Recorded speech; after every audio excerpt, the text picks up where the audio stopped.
Bismillah, Assalamualaikum warahmatullahi wabarakatuh. Innalhamdulillahi nahmaduhu wa nasta'inuhu wa nastahdihi wa natubu ilaih wa na'udzu billahi min syururi anfusina wa sayyiati a'malina. May yahdihillahu fahuwal muhtadi wa may yudlil falan tajida lahu waliyyan mursyida. Asyhadu an la ilaha illallah wahdahu la syarika lahu wa asyhadu anna Muhammadan abduhu wa rasuluhu la nabiyya wa la rasula ba'dah. Allahumma sholli ala Muhammadin wa ala ali Muhammad kama shallaita ala Ibrahim wa ala ali Ibrahim innaka Hamidum Majid wa ba'du. Asbahna ala fitratil Islam wa kalimatul ikhlas wa ala dini nabiyyina Muhammadin sallallahu alaihi wasallam wa ala millati abina Ibrahim hanifan muslima wa ma kana minal musyrikin. Raditu billahi rabba wa bil islami dina wa Muhammadin nabiyya wa rasulah. Allahumma sholli ala Muhammadin wa ala Muhammad kama shallaita ala Ibrahim wa ala ali Ibrahim innaka Hamidum Majid wa ba'du. Para jemaah Bapak Ibu yang dirahmati Allah Subhanahu wa taala, puji syukur kita haturkan pada Allah Zat yang telah memberikan limpahan nikmat dan karunia-Nya kepada kita. Semua nikmat yang Allah ingatkan, wa ataakum min kulli ma sa'altumuh. Allah telah mendatangkan apapun yang kalian minta. Apa yang kalian butuhkan Allah telah cukupkan. Wa in ta'uddu nikmatallahi la tuhsuha. Maka seandainya kalian mencoba untuk menghitung-hitung nikmat Allah, la tuhsuha, tidak mungkin kalian mampu untuk mengingatkannya. Para jamaah dari Allah, satu kata kunci kalau hidup mau sukses bahagia, kata Allah apa? Wadhkuru ala Allah la'allakum tuflihun. Ingat selalu nikmat-nikmat Allah, niscaya kamu akan beruntung, niscaya kamu akan sukses. Karena tidak ada satupun yang dari kita paling menderita, kecuali kalau kita tanya masih ada nggak yang lebih menderita dari Anda? Pasti masih ada. Artinya ketika fokus kita lebih banyak melihat nikmat Allah Subhanahu wa taala, maka keberuntungan lebih banyak hadir dalam hidup kita. Baik, jamaah yang dirahmati Allah Subhanahu wa taala, tema kita pagi ini merindui sang Nabi sallallahu alaihi wasallam. Saat ini kita masuk di tanggal 23 Rabiul Awal. Kalau kelahiran Nabi itu 1 Rabiul Awal pada tahun Gajah, maka hari ini 1446 ditambah 40 tahun berarti 1486 tahun yang lalu. Itulah lahirnya manusia yang paling dinanti-nanti oleh seluruh alam. Karena Allah Subhanahu wa taala mengatakan, wa ma arsalnaka illa rahmatan lil alamin. Kami tidak mengutusmu wahai Muhammad kecuali betul-betul menjadi rahmat bagi alam semesta. Jemaah yang dirahmati Allah, di negeri kita termasuk merayakan atau memperingati Maulidun Nabi SAW cukup marak, walaupun masing-masing daerah beda-beda. Kalau di daerah Aceh misalnya itu bisa 1 bulan, ya, Maulidun Nabi itu bisa 1 bulan. Masing-masing masjid itu gantian mengundang, sehingga 1 bulan itu masyarakat biasanya kenyang sekali, ya. Bahkan yang kemarin di daerah Tangerang kalau nggak salah ya, Maulid Nabinya cukup keren Bu. Pulang bukan cuma membawa berkat, tapi lengkap sama kursi-kursinya sekalian gitu, ya. Jadi pulang bawa kursi, bawa beras, bawa jajan, bawa macam-macam. Katanya ya biar gak rebutan kursi gitu loh, ya. Sebab ini para pejabat banyak yang sedang rebutan kursi. Maka kalian semua pulang bawa kursi sendiri, ya. Masya Allah, lihat aura kegembiraannya tuh ya.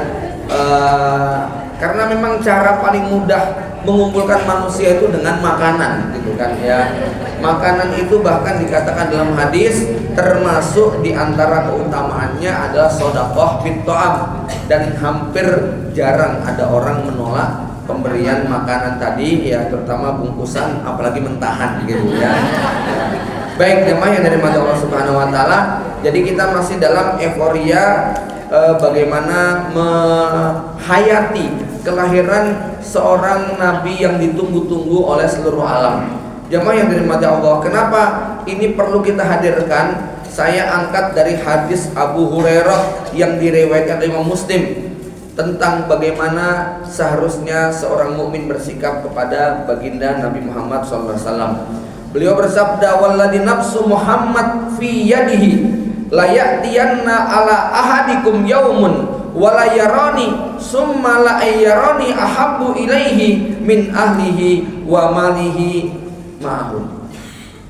Demi Allah, demi zat yang jiwa Muhammad berada dalam genggaman tangan, niscaya akan datang kepada kalian suatu hari di mana salah seorang di antara kalian tidak melihat aku, yang seandainya dia bisa melihat aku, lebih dia cintai daripada seluruh keluarga dan semua hartanya. Ada sebuah sosial eksperimen yang ibu-ibu bisa tonton di YouTube banyak. Bu, seandainya Rasul dihadirkan untuk 1 menit di sebelah Anda, apa yang kira-kira apa akan Anda minta? Pengen ngomong apa di sebelah baginda Nabi SAW? Masya Allah. Kita syafaat, Bu.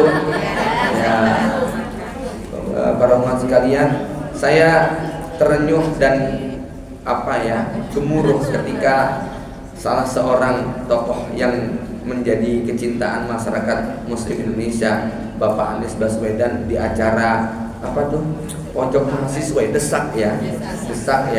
Itu salah satu di acara desak itu, kalau tidak salah beliau ditanya, dicecer sama seorang mahasiswa, "Pak Anies, sebutkan 3 orang yang paling istimewa menurut Anda untuk diajak makan bersama." Gitu kan ya. Boleh siapa saja, kata. Boleh yang sudah meninggal dulu juga, boleh. Bebas ngarang, bebas. Baik, nomor 1, saya pengen kalau saya bisa satu meja dengan Rasulullah SAW. Itu jawaban yang nggak terduga sama sekali, Ibu ya. Siapa yang punya pikiran pengen makan satu meja dengan Rasulullah SAW? Begitu ya. Yang kedua, beliau kemudian menyebut orang tuanya. Yang ketiga adalah istri dan anaknya. Ya, Masya Allah ya.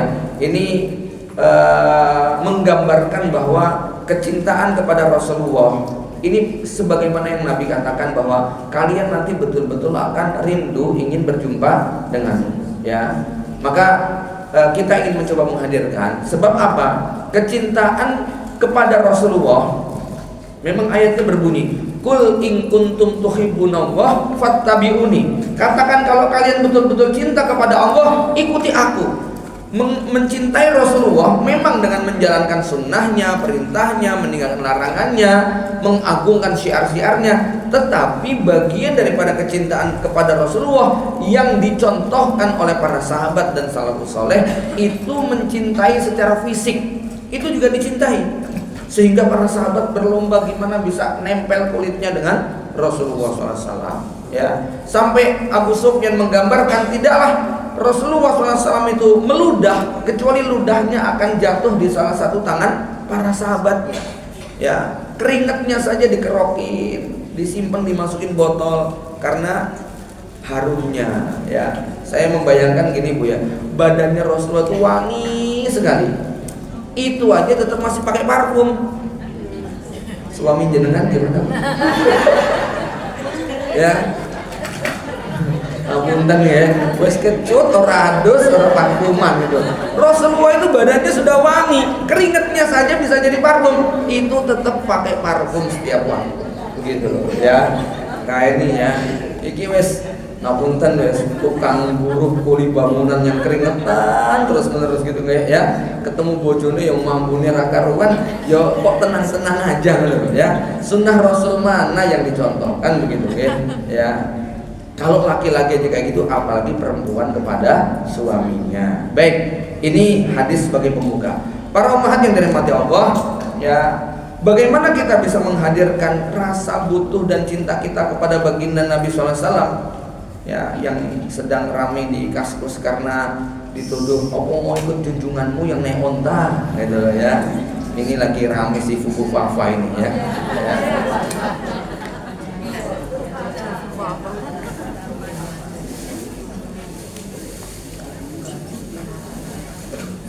Mari kita perhatikan apa yang terjadi pada dunia, alam semesta, timur barat, utara selatan, 2-3 abad sebelum Nabi Muhammad SAW didatangkan oleh Allah Subhanahu wa Ta'ala.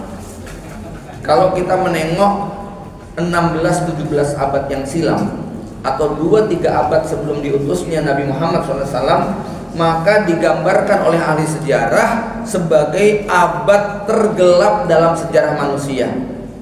Kenapa? Karena itu rentang waktu paling panjang jarak antara manusia ditinggalkan oleh para nabi dan rasul. Ya, para umat, manusia secerdas apapun, sepintar apapun, mereka hanya mampu mengenal dunia. Mereka tidak akan pernah kenal akhirat kalau tidak diutus para nabi dan rasul. Jenengan sekolah setinggi apapun, kalau tidak ada nabi dan rasul, nggak pernah ngerti halal dan haram, ya nggak? Ya, coba orang kafir tuh ngerti halal haram nggak? Nggak ngerti. Nggak ngerti pahala dan dosa, nggak ngerti. Nggak ngerti surga dan neraka, nggak ngerti. Yang bisa menjelaskan tentang ini benar, ini salah, ini hak, ini batil, ini surga, ini neraka, ini siksa, ini rahmat Allah Subhanahu wa taala, itu adalah para nabi dan rasul. Itu kenapa manusia tidak cukup hanya dengan otaknya semata, tapi harus dibimbing oleh wahyu. Dan wahyu itu Allah titipkan melalui para nabi dan rasul. Maka tidak ada satupun kaum kecuali Allah utus kepada mereka, yang kalau mereka nggak mendapatkan utusan itu, di akhirat mereka mendapatkan dispensasi. Sebab apa? Mereka nggak pernah mengerti tentang Allah Subhanahu wa taala. Nah, bayangkan para umat, kalau Nabi Nuh alaihissalam diutus pada tahun 3300 sebelum Masehi, berarti sekitar 5300 tahun yang lalu. Lalu Nabi Isa alaihissalam diangkat oleh Allah pada tahun 33 Masehi, berarti jarak antara Nabi Nuh dengan Nabi Isa alaihissalam 3333 tahun. Selama 3333 tahun itu Allah menurunkan sekitar 124.000 nabi. Berarti satu tahun berapa, Bu? 124.000 dibagi 3.333, kurang lebih sekitar 40 nabi per tahun. 40 nabi per tahun berarti satu bulan berapa? 3. Satu bulan 3 nabi, berarti sebulan 3 nabi, per 10 hari datang nabi. Dalam rangka apa? Membimbing, mengawal perjalanan hidup manusia. Ya walaupun fakta sejarahnya nggak begitu, karena jarak antara Nabi Musa dengan Nabi Yusuf yang 400 tahun tuh nggak ada nabi. Ya, di tengah Bani Israil nggak ada nabi. Tapi ada satu masa, di masa Nabi Yahya, Nabi Zakaria misalnya, itu jumlah nabi puluhan ribu misalnya.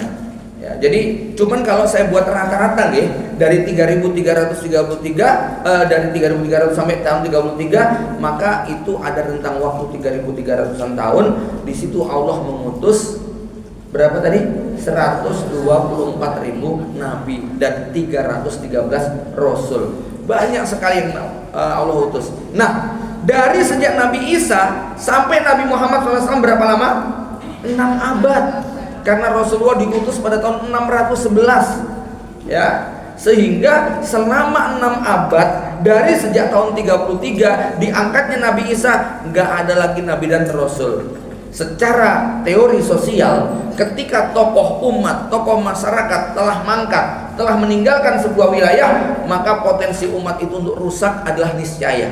Paham ya? Teorinya gampang saja. Ada sebuah pondok pesantren, kiainya kondang, terkenal, terus meninggal dunia, anaknya gak ada yang menggantikan. Kira-kira butuh berapa tahun pondok itu untuk bubar? Cepet itu loh. Kalau nggak ada kader, ya 20 tahun, 10 tahun, bahkan 5 tahun redup, santrinya nggak ada karena ustadznya sudah nggak ada. Dan itu banyak ceritanya. Lalu bagaimana sebuah masyarakat yang pimpinannya sudah meninggalkan mereka selama ratusan tahun? Kira-kira kayak apa rusaknya? Inilah yang terjadi pada masyarakat dunia, ya. Jadi pada fase ketika Nabi Isa sudah diangkat oleh Allah Subhanahu wa taala, di situ ada peristiwa Ashabul Kahfi. Yang beriman cuma berapa? 6 orang, 7 orang, tambah anjingnya. Ya, bayangkan umat manusia jutaan, tapi yang beriman cuma 7 orang. Itu sekitar abad ketiga, abad keempat, sampai nanti Ashabul Kahfi dibangkitkan pada abad ke-6 awal.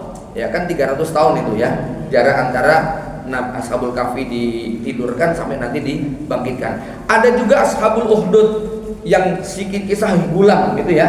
Itu kisah Gulam itu beberapa puluh tahun sebelum diutusnya Rasulullah SAW. Singkatnya, masyarakat pada saat itu digambarkan oleh Rasulullah betul-betul masyarakat yang rusak. Kenapa? Karena mereka bukan sekedar tidak menyembah Allah, tapi mereka menyembah selain Allah. Bahkan mereka mengalami kerusakan terparah di semua aspek kehidupan: ekonomi, sosial, politik, budaya, akhlak dan moral nggak karu-karuan. Baik timur, barat, utara, selatan, baik itu Mesir maupun Yunani, Romawi, Persia, ya, itu semua betul-betul dalam kerusakan yang sangat parah. Silahkan dibaca kisah-kisah ataupun nonton film dengan background abad kedua ketiga. Film yang ada di Eropa misalnya, abad kedua ketiga, gambarannya apa? Itu ceritanya tentang tarung antar gladiator di Kolosium dengan tawanan sebagai taruhan buat binatang buas, ya tidak? Ya. Lihat film-film versi India pada abad kedua ketiga, itu juga perbudakan yang sangat mengerikan. Di Mesir apalagi, di Mesir itu piramida itu kan kuburannya para raja, tetapi kuburan itu isinya bisa 7 jenazah. Kenapa? Karena yang satu adalah si Fir'aunnya, tetapi si Fir'aun ini sebelum mati dia menunjuk 6 orang budaknya. Kamu wajib ikut saya. Dan budak yang masih hidup itu hanya mengatakan sami'na wa ato'na. Maka agak aneh bentuk makamnya, karena jenazahnya itu ada 7, yang satu tidur celentang, yang 6 duduk berhadap-hadapan dengan tangan ditangkupkan. Ya, jadi sang raja mati dulu, kemudian budaknya hidup-hidup di kubur. Itulah fenomena yang terjadi di dunia perbudakan Mesir. Maka atas kerusakan yang sangat parah ini, itu Allah betul-betul marah. Marahnya Allah pada abad ke-5, ke-6 itu puncak kemarahan. Sampai Nabi mengatakan apa? Dalam hadis riwayat Muslim, innallaha yamkutu ala ahlil ardi arabahum wa ajamahum. Allah betul-betul innallaha nadara ila ahlil ardi. Allah melihat kepada penduduk bumi. Dilihat semua manusia di muka bumi ini. Fama qatahum, dan Allah betul-betul marah, murka kepada semua manusia. Arabahum wa ajamahum, baik yang Arab maupun yang non Arab. Kenapa? Karena mereka berada dalam puncak kerusakan di semua aspek kehidupan. Illa baqaya min ahlil kitab, kecuali segelintir ahlul kitab. Masih ada orang-orang soleh. Contohnya siapa? Waraqah bin An-Naufal, pamannya Khadijah, yang ketika tahu bahwa Muhammad SAW menerima wahyu, Waraqah bin Awfal mengatakan, seandainya saya masih kuat, masih muda, pasti saya akan membela dia.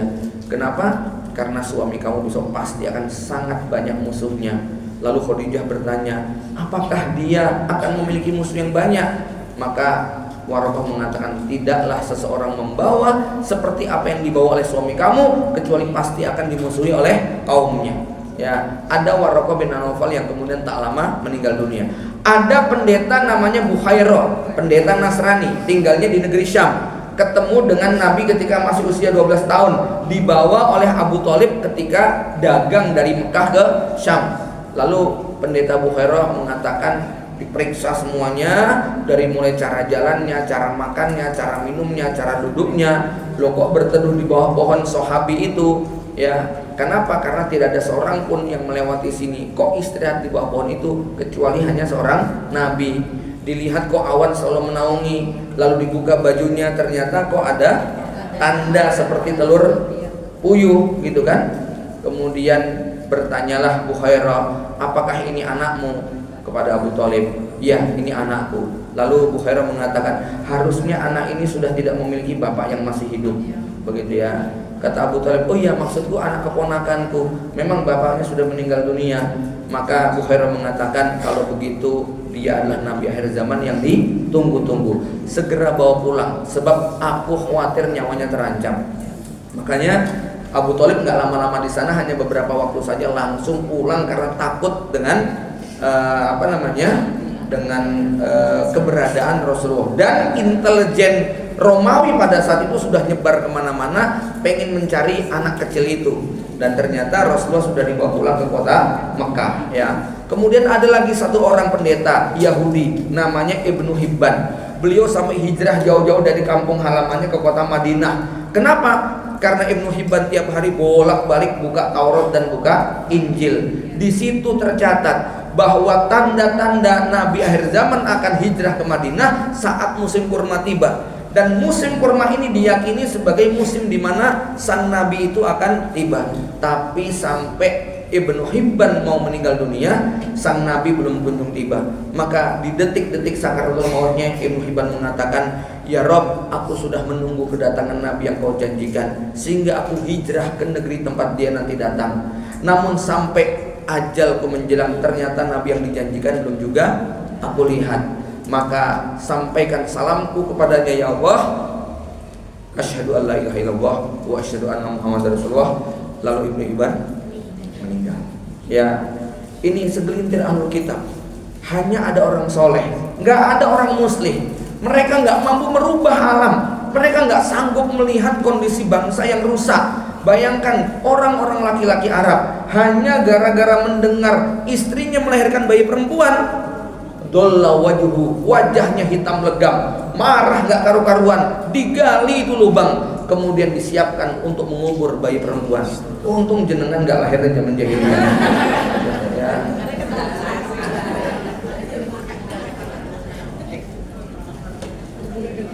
Lihat seperti itu ya. Orang-orang Arab, gilanya mereka dengan miras, nggak ada yang mengalahkan. Nggak cuma minum bu, mandi pun pakai miras.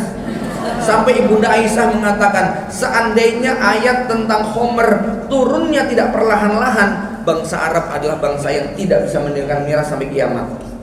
Saking gilanya mereka kepada miras. Maka ketika turun ayat yang terakhir ya, innamal khamru wal maisiru wal ansabu wal azlamu rijsun min amali syaitan fajtanibuh, itu selokan di kota Madinah isinya miras semuanya. Gitu loh ya. Karena bukan cuman warung-warung hik di pinggir jalan yang ditumpahkan, sampai agen dan distributornya, pabrik-pabriknya pun kemudian ditumpahkan itu semua. Sebab apa? Bangsa Arab itu, Masya Allah, awal-awalnya gitu ya, bung sholat saja bawanya ciu kok, gitu kan ya. Sampai akhirnya itu imam loh, imam masjid loh, okay? Ya. Sahabat Nabi imam masjid sholat bawanya ciu, ya maksudnya masih mabuk begitu nggih ya. Akhirnya sholat membaca qul ya ayyuhal kafirun nggak rampung-rampung. La a'budu ma ta'budun wala antum a'buduna ma a'bud wala antum ma'budun wala antum a'buduna ma a'bud wala ya. Akhirnya turun ayat yang kedua. Kenapa kok masih mabuk? Karena ayat pertama turunnya baru fihi ma ismun kabir wa manafi'ul linnas. Ada dosanya tapi masih banyak manfaatnya. Gitu loh. Jadi ya dosa-dosa tapi bermanfaat. Menurut. Akhirnya apa? Ya tetap mabuk. Turun ayat yang kedua. La taqrabus sholata wa antum sukaro. Jangan mendekati sholat kalau masih mabuk. Ya mabuk, tapi jangan deket waktu sholat gitu loh. Ini mau mabuk ya kira-kira bar subuh lah. Ya. Bar subuh kan duhurnya dia ada, kira-kira gitu ya. Tapi nek mabuk kok bar maghrib itu resiko gitu loh ya. Mulai para sahabat sudah mulai mengurangi homernya gitu kan ya. Sampai suatu ketika ini harus jadi sahabat Nabi loh, sudah masuk Islam loh ya. Sampai suatu ketika majelis bawa homer. Namanya orang homer ngomongnya ngeracau. Namanya ngeracau itu nggak sadar kalau menyakiti kata-katanya menyakiti temennya. Akhirnya kemudian wanipo, wah sudah siap golok, sudah mau dibunuskan. Umar bin Khattab menyaksikan, Masya Allah ngeri sekali nih. Ya Allah, kata Umar bin Khattab, tolong turunkan ayat homer yang mutlak, yang qot'i, yang gak ada tawar menawar ya Allah. Ini dampaknya kayak begini ya. Akhirnya turun ayat yang ketiga, innamal khamru dan seterusnya. Lalu Allah mengatakan fajtanibuh. Allah katakan min amali syaiton. Itu yuki abainakumul adawah, menciptakan permusuhan. Kalau orang ngomong itu gak karu-karuan kan bikin ngajak berantem namanya gitu loh ya. Kita tuh kalau omongannya menyakitkan kan ngajak gelut namanya ya. Akhirnya kemudian turun ayat itu, para sahabat nangis semuanya. Lalu kemudian homer mereka ditumpahkan semua di jalan-jalan, ya. Jadi digambarkan gini Bu ya. Ini ada orang sudah duduk di warung hit nih Bu, ya. Ya, ciu 1 gelas, ya. Terus baru mau nenggak, tiba-tiba temennya, bentar, kamu sudah dengar belum? Tadi malam ada ayat turun. Ayat apa? Innamal khamru wal maisiru wal ansabu. Itu belum diminum langsung ditumpahkan ke sungai gitu. Nah kita jadi pedagang, kira-kira diomongin ayat itu gimana Bu? Ojo diwaca gitu ya. Mungkin malah gitu ya. Tapi para sahabat enggak. Maka mereka distributornya Bu, salesnya tuh Bu, lagi bawa ke pasar, baru mau transaksi. Kamu sudah dengar belum? Ada ayat tadi malam turun. Ayat apa? Innamal khamru wal maisiru. Langsung itu gerobak ditumpahkan semuanya, sampai para sahabat menggambarkan selokan di kota Madinah isinya khamr semuanya. Sekaya apa coba itu, ya. Bapak Ibu yang dirahmati Allah Subhanahu wa taala. Nah, ini keadaan masyarakat dunia sebelum diutusnya Rasulullah SAW. Maka ya, dunia sangat butuh dengan sosok yang bisa menyelesaikan problem manusia tadi. Disitulah Allah kemudian mengutus dengan melahirkan dengan mentakdirkan lahirnya Rasulullah SAW di kota Mekah.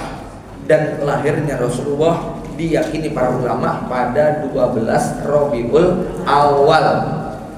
Para umat yang dirahmati Allah, ada banyak pendapat ya. Ada tanggal 4, tanggal 8, tanggal 10, tanggal 12, tanggal 20. Tapi di antara semua pendapat yang paling kuat adalah tanggal 12 Rabiul Awal pada hari Senin, ya.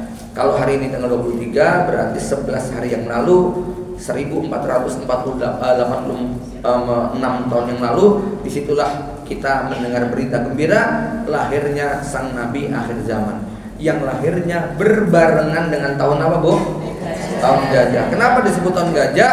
Karena pada tahun itu pula Raja Abrahah, raja penguasa negeri Yaman, yang marah lantaran setelah membangun gereja Quraisy yang dilapisi emas, dengan harapan manusia tidak lagi kumpul di Mekah tapi merapat ke Yaman. Tapi kok kenapa manusia di seluruh dunia merapat ke kota Mekah untuk tawaf di rumah hitam sederhana tadi?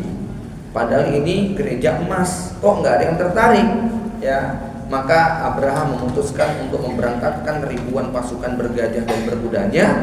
Nah, disitulah semua suku-suku Arab nyerah, angkat tangan, ada yang lawan, dilibas semuanya. Karena ini pasukan yang nggak tertandingi. Sampai kemudian 200 ontanya Abdul Muthalib dirampas, ya. Sampai kemudian suku-suku Arab nyerah semuanya. Bahkan ada yang bergabung menjadi petunjuk jalan bagi Abraha, namanya Abu Rigol, ya. Makanya kalau mata-mata musuh dijuluki oleh para mujahidin dengan nama Abu Rigol, karena Abu Rigol inilah yang menunjukkan jalan Abraha menuju ke Mekah, ya. Namun 5 km sebelum masuk Mekah, di tempat yang sekarang namanya Wadi Muhasir, ibu-ibu kalau umrah pasti diajak ke situ, ya, di dekat Mas'aril Haram, ya. Itu pasukan bergajah berhenti, nggak bisa maju lagi. Kalau dibelokkan ke arah yang membelakangi, langsung lari kencang. Tapi kalau dihadapkan ke arah Ka'bah, langsung deprok, nggak bergerak sama sekali, ya. Akhirnya mereka paksa binatang itu untuk maju. Namun tak lama setelah itu fa'arsalna alaihim toiron ababil tarmihim bijaratin min sijil. Apa artinya? Bahwa lahirnya Rasulullah yang padahal nanti akan dimusuhi oleh bangsa Arab itu menjadi rahmat bagi bangsa Arab. Kenapa menjadi rahmat bangsa Arab? Karena bangsa Arab diselamatkan dari kehancuran Ka'bah. Bangsa Arab diselamatkan dari kehancuran pasukan Abraha, ya, dari penghancuran pasukan Abraha. Sehingga kemudian Abraha pulang sendirian dengan kondisi tubuh yang sudah terkena batu tadi, sampai akhirnya di depan Yaman jatuh jenazahnya, dan kemudian kulitnya seperti daun-daun yang dimakan oleh ulat tadi, ya, untuk dipertontonkan kepada rakyat Yaman. Ini nasib rajamu yang berbuat kurang ajar kepada Mekah, ya. Jamaah yang dirahmati Allah, di tahun itulah baginda Nabi Muhammad SAW lahir. Dan malam dimana ketika beliau lahir terjadi peristiwa yang sangat menakjubkan. 70 tahun api Majusi di Persia tidak pernah berhenti menyala, tiba-tiba malam itu padam, mati semuanya.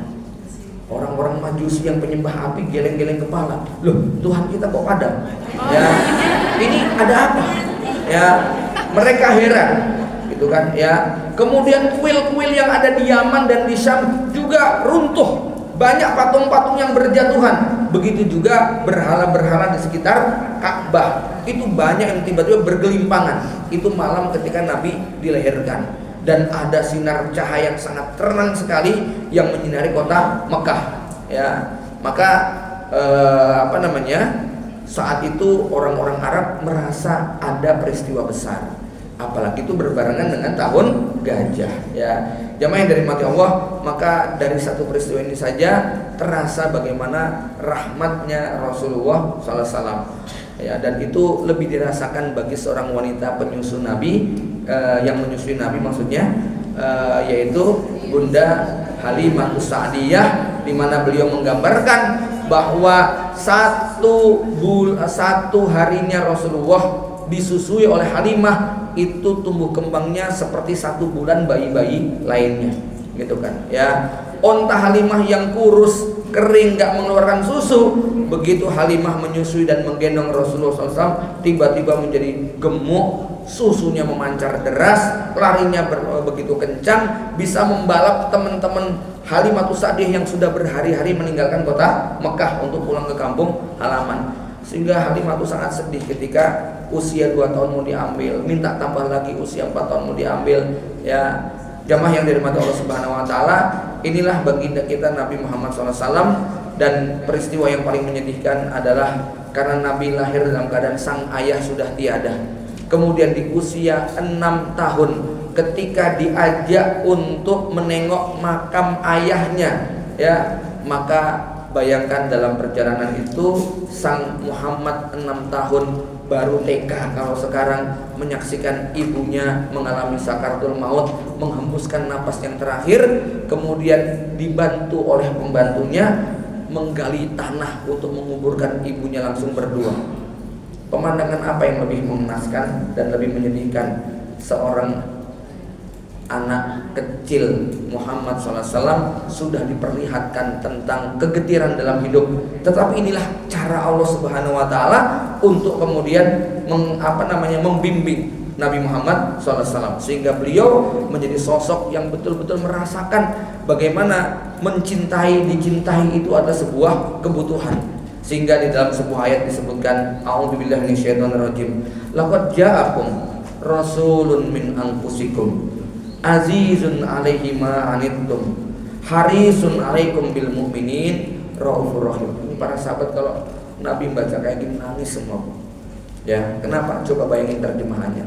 Laqad ja'akum, sungguh telah datang kepada kalian, rasulun min anfusikum, seorang rasul dari jenis kalian, dari bangsa Arab, dari bangsa kalian sendiri. Azizun alaihi ma anittum, terasa berat olehnya penderitaanmu. Jadi Rasul kalau melihat kita sedih, melihat kita sakit, melihat kita menderita, Rasul ikut sedih. Rasul itu sedih melihat kita, baik kita yang hidup di zaman sahabat, para sahabat Nabi, maupun kita sekarang. Rasul sedih melihat kita. Kalau kita itu sangat menderita hidupnya, terlunta-lunta, ya, kemudian kekurangan, sakit, menderita. Rasul itu azizun alaihi ma anittum, harisun alaikum. Rasul itu sangat pengen menyelamatkan kamu. Jadi kalau melihat ada orang non muslim, Rasul itu nangis seandainya orang itu nggak dapat hidayah, kok keburu meninggal. Maka apa? Ini harus menjadi mentalitas seorang mukmin yang sedih kalau melihat ada saudaranya belum mendapatkan hidayah, keburu meninggal dunia. Ya, sedih kalau melihat saudaranya itu saling bermusuhan. Ini kadang-kadang kita kebalik, Bu. Ya, ada istri mengalami KDRT, netizen puluhan ribu mendukung istrinya. Begitu kemudian istrinya memberi maaf kepada suaminya, netizennya malah ngamuk-ngamuk, gitu ya. Bagi urusannya apa, gitu ya? Aneh kan? Ada istri memaafkan suaminya, netizennya yang jengkel gitu. Nggak jadi simpatik begitu loh ya. Lo aneh sekali gitu kan ya. Padahal Masya Allah ya, kalau ini saya membaca satu tulisan Ibnu Qayyim gitu ya. Imam Ibnu Qayyim itu ketika menjelaskan wa may yashfa' syafa'atan ya, wa may yashfa' syafa'atan hasanatan falahu nasibum minha. Barang siapa yang memberi syafaat yang baik, maka dia akan mendapatkan pahala dari rekomendasi syafaat itu. Maksudnya bagaimana? Dikatakan syafaat terbaik adalah membantu dua insan yang saling cinta untuk terikat dalam hubungan yang halal. Jadi ini pahala kalau jadi comblang, benar Bu ya. Jadi dengan melihat ada orang yang sudah sama-sama suka, ini kalau nggak diikat dengan ikatan halal bahaya nggak Bu? Bahaya. Maka jenengan mencoba untuk menyatukannya, disitulah kemudian mereka menikah. Dan menghindarkan pasangan halal dari perceraian, sebab tidak ada yang lebih iblis benci selain bersatunya dua orang yang mencintai dalam hubungan halal, dan tidak ada yang lebih iblis senangi daripada berpisahnya pasangan halal. Yuk, ketika ada yang gitu kok malah seakan-akan kita kecewa ketika ada istri pengen rujuk kepada suaminya kecewa. Ini kan aneh gitu ya. Itu kan kesukaannya setan gitu loh ya. Maka ini saya mulai sekarang lebih hati-hati. Pokoknya nih enek sing curhat-curhat menjual kesedihan itu, saya cuma bilang sing sabar. Wis pokoknya sabar. Ya, nggak ada yang lebih daripada itu. Baik, para umat yang dirahmati Allah Subhanahu wa taala. Jadi ini poin pertama tentang keadaan Rasulullah. Yang kedua, ketika Allah berfirman wa ma arsalnaka illa rahmatan lil alamin. Apa yang dimaksud dengan rahmat? Kenapa Nabi disebut sebagai rahmatan lil alamin? Kata-kata rahmat dijelaskan dalam salah satu ayat, yaitu surat Al-Baqarah 155 156, di mana Allah mengatakan wa basyirus sabirin, sampaikan kabar gembira kepada orang sabar. Siapa orang sabar yang dapat kabar gembira? Alladzina idza asabatuhum musibah qalu inna lillahi wa inna ilaihi raji'un. Orang yang dapat kabar gembira adalah orang yang dengan penuh kesadaran ketika dapat ujian dan musibah yang menimpa, dia dengan tulus mengatakan kita ini milik Allah dan kita semua akan kembali kepada Allah. Ya. Walaupun kita orang Indonesia Bu, kalau membaca kalimat ini itu antara mulut dengan raut wajah dan intonasi itu nggak ketemu gitu loh Bu. Ya, ngelihat anak jatuh gara-gara pelayon diingatkan nggak gugu, ngomongnya gimana Bu? Innalillahi sambil mulutnya gitu ya. Jadi bukan innalillahi, itu bukan Bu, sambil matanya mendelik, tangannya nyubit begitu kan ya. Itu sambil nyebut inna lillahi. Engko itu mudeng ora maknane gitu loh ya. Mengucapkan inna lillahi, kita ini milik Allah dan kepada Allah nanti kita akan, itu kan jadi artinya bagus gitu ya. Itu sangat bagus sekali. Cuman kadang-kadang kalimat itu tuh menjadi apa ya? Kalimat latah gitu loh ya, yang kurang dipahami maknanya ya. Baik, jemaah yang dirahmati Allah. Nah, orang yang punya kemampuan mengucapkan innalillahi tadi, kata Allah apa? Ulaika alaihim sholawatun mir rabbihim wa rahmah. Orang yang punya kemampuan seperti itu nanti dia akan mendapatkan sholawat. Sholawat di situ artinya keberkahan. Wa rahmah. Rahmah di situ artinya apa? Rahmah di situ artinya solusi dan jalan keluar. Maksudnya apa? Ibu-ibu kalau kena musibah, kena masalah, kok tulus mengucapkan innalillahi, maka kata Allah apa?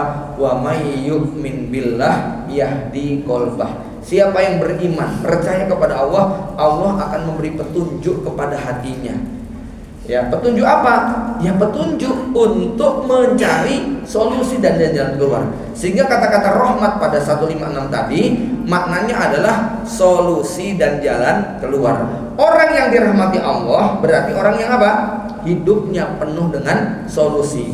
Ya. Hidupnya kalau punya masalah selalu dikasih jalan keluar. Jadi begini ibu-ibu sekalian, yang membedakan antara orang yang beriman tinggi dengan beriman rendah atau nggak beriman, itu ketika ditimpa musibah, bukan berarti orang beriman itu nggak kena musibah. Wah enak Ustadz begini-begini, ya lah kita ini sebetulnya sama Ustadz, orang soleh, kiai, ujiannya itu banyak. Cuman bedanya apa? Rahmat dan kasih sayang Allah lebih banyak daripada musibahnya. Mudah nggih? Nah, yang tidak sabar itu sama Allah nggak dikasih jalan keluar. Mudahnya begini deh, yang ngapunten nih, jenengan punya utang cuman 1 juta, masalahnya betul-betul nggak punya duit gitu loh. Maka punya utang 1 juta saja stres, ya tidak? Ya. Nah ini ada tetangga utangnya 1 miliar, loh kok tenang, hidupnya bahagia, senyum, karena tabungannya 10 miliar. Makanya tenang, benar loh ya. Jadi secara beban lebih berat nggak? Berat, cuman solusi dan jalan keluarnya lebih banyak. Nah orang beriman itu ujiannya banyak bu, gitu kan. Cuman rahmat dan kasih sayang Allah lebih luas dari ujiannya, sehingga dia bisa menerima ujian itu dengan lapang. Ya, lah kalau yang imannya tipis, tadi baru punya utang 1 juta saja ada yang bunuh diri kok, begitu kan ya. Tapi ini ada yang utangnya 1 M, senyum. Jangan ngeliatin saya bu, gitu.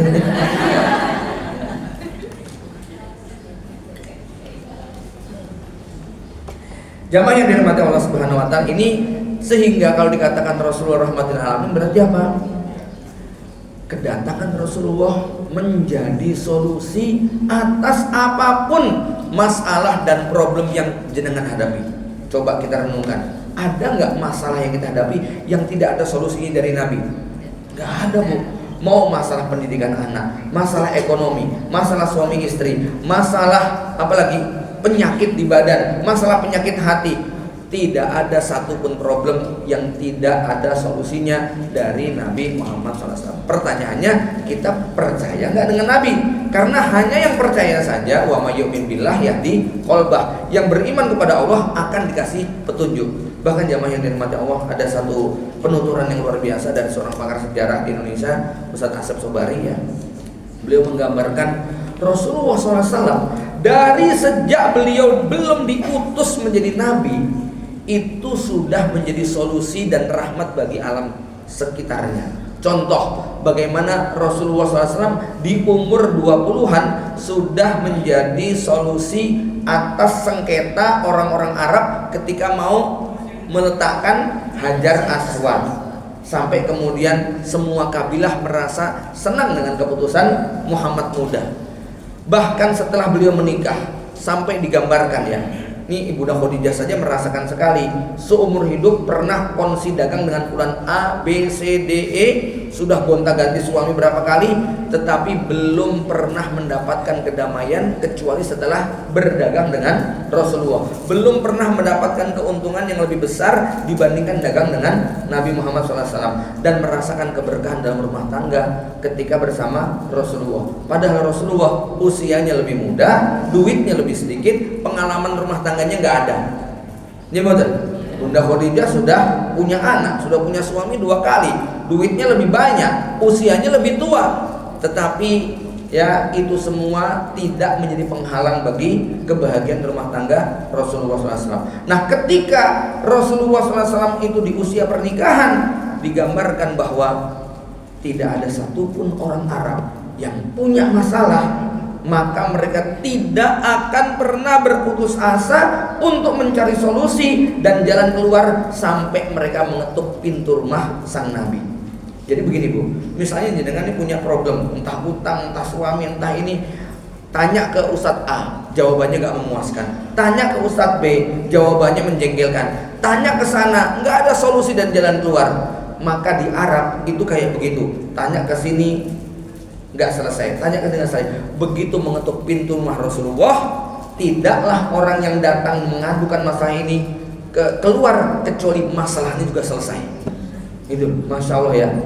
Jadi saya bayangkan gini ibu ya, Rasulullah itu kalau orang sekarang mungkin orang yang dengan segala macam kekuatan, kekuasaan yang dia punya, misalnya sebagai orang yang hartanya berlimpah, karena istrinya Rasulullah kan wanita terkaya di kota Hijaz, bukan miliarder lagi, triliuner mungkin gitu kan ya.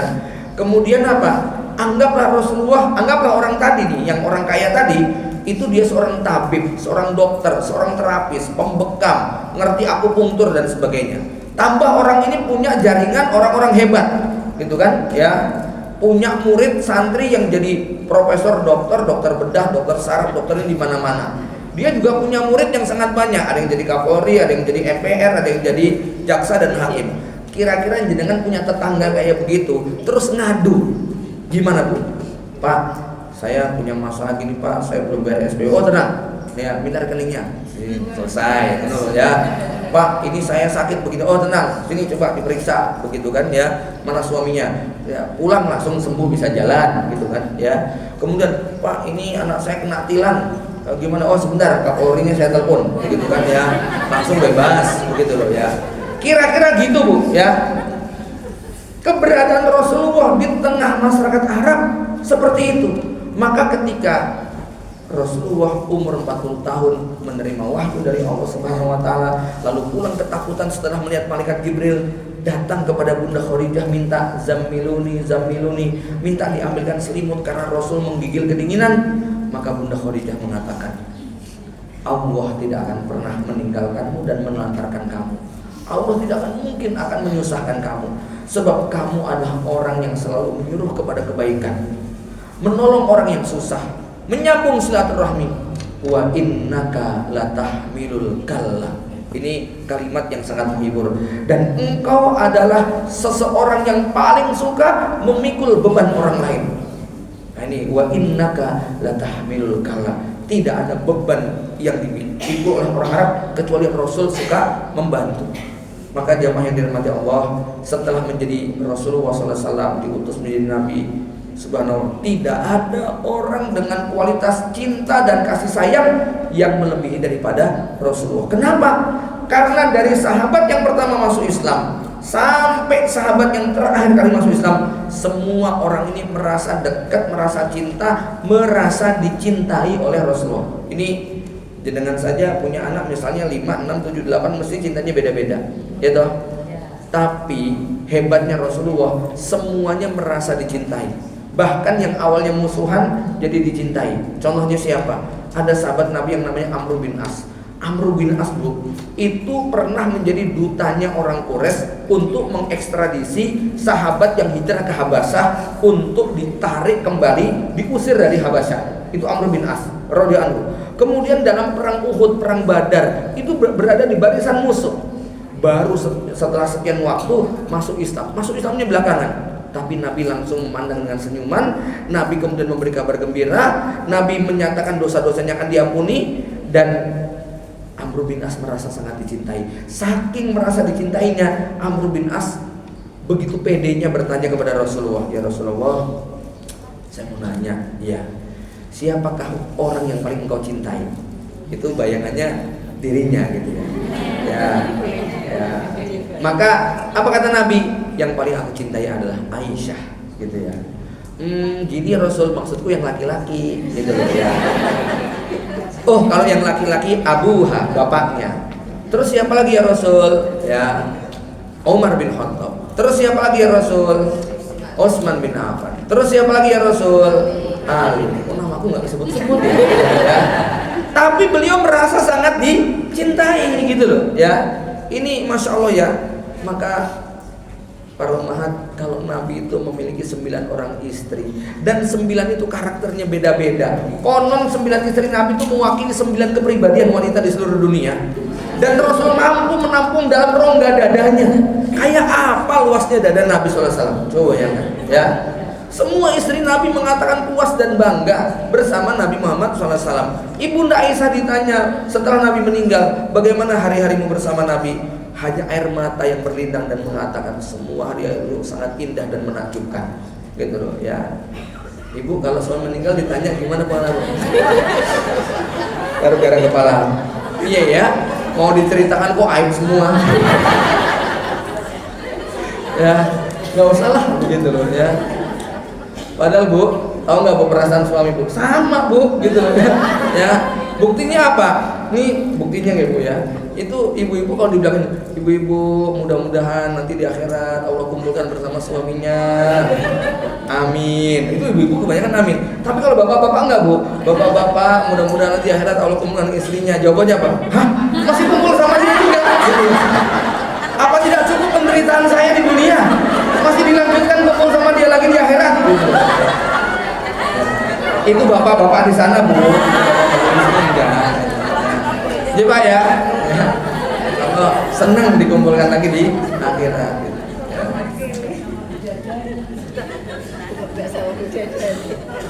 Bu, nanti jangan marah nih kalau suami jenengan di ujung sakaratul maut nanti ngelihat wajah jenengan cemberut. Ya. Tadinya nengok ke kiri tersenyum bahagia, nengok kanan, hah? Keok, ya. Kok wes tuwe, gitu ya. Itu insya Allah isyarat dia diperlihatkan bidadari oleh Allah Subhanahu Wa Taala. Tenang, Bu. Enggak, saya nggak ngarang. Ini mertua saya mengalami, gitu, ya. Jadi itu dalam riwayat disebutkan nanti ngeliat gini senyum bahagia, ngeliat kanan, loh kok bubuk reot, kok rumahnya jelek, karena dia sudah diperlihatkan rumah di surga. Lihat ke kanan rumah di surga, ngeliat kiri kok bubuk reot, begitu ya. Ngeliat ke kanan bidadari cantik jelita, ngeliat kiri kok istri tua cerewet peot dan gitu ya, sudah nggak menyenangkan hatinya gitu loh. Nah itu jangan marah tadi karena sempat ibu mertua saya sewot tadinya gitu loh ya, ya gitu loh. Oh, abah kok ngomong kayak gitu tuh bang, gitu loh ya. Nah itu insya Allah Bu, mudah-mudahan ya kita berharap dia sedang diperlihatkan oleh Allah bidadari di surga, macam kayak gitu ya. Jamaah yang dirahmati Allah Subhanahu Wa Taala, gitu ya Bu ya, jangan marah ya Bu ya, nenek suaminya nanti ngomong kayak gitu, tenang loh itu ya, ya. Suka walaupun senep gitu ya. Yang ngono toh bah, tapi ya jangan ngono bah ya. Para umat yang dirahmati Allah ya. Kemudian itu makna rahmat yang pertama ya. Rasulullah sangat dicintai sampai para sahabat Nabi itu, ada sahabat Nabi namanya Robiah Bu. Robiah ini sahabat yang amalnya biasa-biasa, duitnya juga nggak banyak, ibadahnya sedikit. Terus Nabi datang kepada Robiah dan mengatakan gini, Robiah dan nyebut arep jaluk opo gitu ya. Hal indaka hajah, kamu punya kebutuhan apa? Bilang nanti tak kasih. Sahabat ini ngomong apa? Saya nggak pengen apa-apa ya Rasul. Kok bilang nyebut apa? Enggak ya Rasul. Tapi ya saya minta satu aja. Dia apa? Bilang minta. Aku pengen jadi tetanggamu di surga ya Rasul. Apa kata Rasul? Waduh, nek iku abot. Nah, mbok liyane kata Rasul. Yang lainnya aja lah. Enggak ya Rasul, itu aja ya Rasul. Aku nggak butuh yang lain-lain. Aku cuma pengen jadi tetanggamu di surga ya Rasul. Ya, maka Rasul setelah dialog lama dan mengatakan baiklah, kalau memang kamu mintanya begitu, ya, ini ala dzikrika bika sholatis sujud. Bantu saya untuk memenuhi permintaan kamu dengan sholat yang sergap, ojo malas-malasan, bangun malamnya dihidupkan, qobliyah ba'diyahnya dijalankan, sholat jamaahnya jangan telat, ya. Ini kalau pengen jadi tetangga saya di surga, ya. Jamaah yang dirahmati Allah Subhanahu Wa Taala, begitulah kecintaan Nabi Sallallahu Alaihi Wasallam sehingga suatu ketika Nabi Sallallahu Alaihi Wasallam mengatakan Ashtaku bi ahbabi, ashtaku bi ikhwani. Aku rindu dengan para kekasihku dan rindu dengan saudara-saudaraku. Kemudian para sahabat berkata, bukankah kami saudara-saudaramu ya Rasulullah? La bal antum ashabi. Tidak, kalian adalah para sahabatku, bukan saudara dan kekasihku. Ya, maka para sahabat bertanya, siapa saudara-saudaramu ya Rasul? Siapa ikhwan-ikhwanmu? Maka Nabi SAW kemudian mengatakan, saudara-saudaraku adalah orang yang hidup sepeninggalku, tidak pernah berjumpa denganku, tidak pernah menyaksikan tubuhku, tidak pernah tahu kayak apa diriku, tetapi mereka beriman kepadaku. Itulah saudara-saudaraku yang aku rindukan. Ya, para umat yang dirahmati Allah Subhanahu Wa Taala, ya mudah-mudahan kita termasuk ahbab dan ikhwan dan akhwat, saudara-saudaranya Nabi yang dirindukan, pengen berjumpa di Telaga Al-Kautsar. Tetapi ada syarat dan ketentuan. Nah, ini syarat ketentuan ini yang saya sampaikan sebagai penutup daripada kajian pagi ini. Ya, di alam barzah nanti setiap kita akan ditanya oleh malaikat Munkar Nakir dengan sejumlah pertanyaan. Ya. Di antaranya man rabbuka? Wa ma dinuka? Wa ma kitabuka? Siapa Tuhanmu? Apa agamamu? Apa kitabmu? Ini kalimat yang pertanyaan yang mudah mungkin dijawab. Tuhanku Allah, agamaku Islam, kitabku Al-Quran. Nah, tapi ada pertanyaan yang keempat, di mana malaikat pertanyaannya bukan waman nabiyuka, bukan, tapi malaikat Munkar Nakir memperlihatkan semacam bayangan, gitu kan? Ya, wa ma tadri bihadar rajul alladhi bu'isa ilaika. Apa yang kamu ketahui tentang laki-laki ini yang pernah diutus kepadamu? Jadi kalau kalimat ini seakan-akan isyaratnya apa? Rasulullah nanti dihadirkan gitu. Lalu kita disuruh lihat gitu kan ya. Kamu kenal nggak dengan orang ini? Ya. Maka orang mukmin akan mengatakan huwa Muhammad Rasulullah. Mungkin saking bergemuruh cinta dan huwa Muhammad Rasulullah. Malaikat Jibril pasti membentak dan marah dengan mengatakan min aina arafta? Dari mana kamu tahu? Ya, kalau yang Tuhan, agama sama kitab nggak pakai gitu, Bu. Tapi khusus untuk Rasulullah, pertanyaan yang kedua, dan itu kalimatnya dibentak-bentak semua mayat. Nggak peduli orang Islam, nggak peduli orang kafir, nggak peduli orang munafik, semua dibentak-bentak untuk menguji. Karena nanti kalau yang beriman akan dapat pengukuhan dari Allah Subhanahu Wa Taala. Yang imannya lemah atau nggak beriman, dia akan gelagapan sendirian. Ya, maka apa? Hamba ini mengatakan qara'tu wa talautu wa amantu. Aku sudah membaca kisahnya, aku sudah hatam biografinya, aku beriman kepadanya, aku pelajari tentang kehidupannya. Ya, maka ketika bisa menjawab yang seperti ini, malaikat kemudian mengatakan, lihat kan, diperlihatkan api neraka yang menyala-nyala. Itu tempat kamu. Tapi karena kamu bisa menjawab, ini tempat kamu. Diperlihatkan dia balik badan, melihat surga yang luas membentang. Itu betul-betul ujian di alam barzah, mengerikan tes mentalnya, Bu. Ya, dibuat down betul kalau tidak punya iman.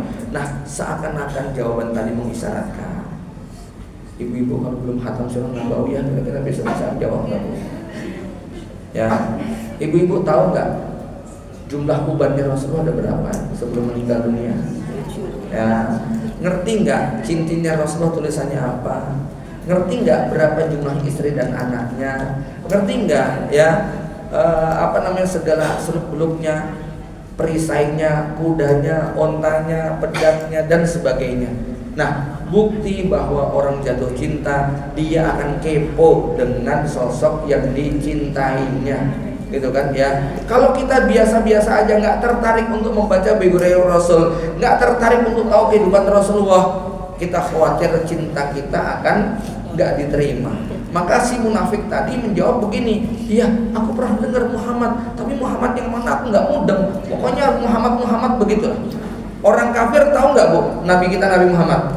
Tahu banget, tapi dia membaca nggak tentang biografinya? Beriman tidak? Nggak beriman. Itu yang membuat mereka tidak bisa menjawab. Maka api neraka itu yang akan diperlihatkan kepada malaikat Munkar Nakir. Maka seakan-akan ya mempelajari sirah Nabi, menghatamkan sirah Nabi, mau yang tipis yang tebal, ibu-ibu saya minta punya, begitu kan ya, untuk kemudian dibaca-baca. Bahkan Imam Pangeran Diponegoro itu selama masa berjuangnya, jimatnya itu buku kelengkapan Tarikh Munawwar Khalil 8 jilid, dibaca berulang-ulang tentang kehidupan Rasulullah. Itu yang akan menggerakkan bagaimana kemudian Panglima Diponegoro ini Jenderal Sudirman ini mampu memimpin perang gerilya walaupun ginjalnya tinggal separuh gitu ya, atau paru-parunya bermasalah lah, pokoknya ada penyakit fisiknya lah ya. Salah satu yang beliau jadikan jimat adalah tadi bukunya, bukan jimat dalam makna negatif ya, Bu ya, tapi dijadikan sebagai motivasi yang menggerakkan, dibolak-balik, diulang-ulang terus biografi Nabi. Maka para salaf saya mengatakan kami mengajarkan biografi Nabi, sirah Nabi kepada anak-anak kami seperti kami mengajarkan Al-Quran, karena Al-Quran hakikatnya adalah akhlak Rasulullah SAW. Demikian, mudah-mudahan bermanfaat. Aku qouli hadza wa astaghfirullah li wa lakum. Assalamualaikum warahmatullahi wabarakatuh.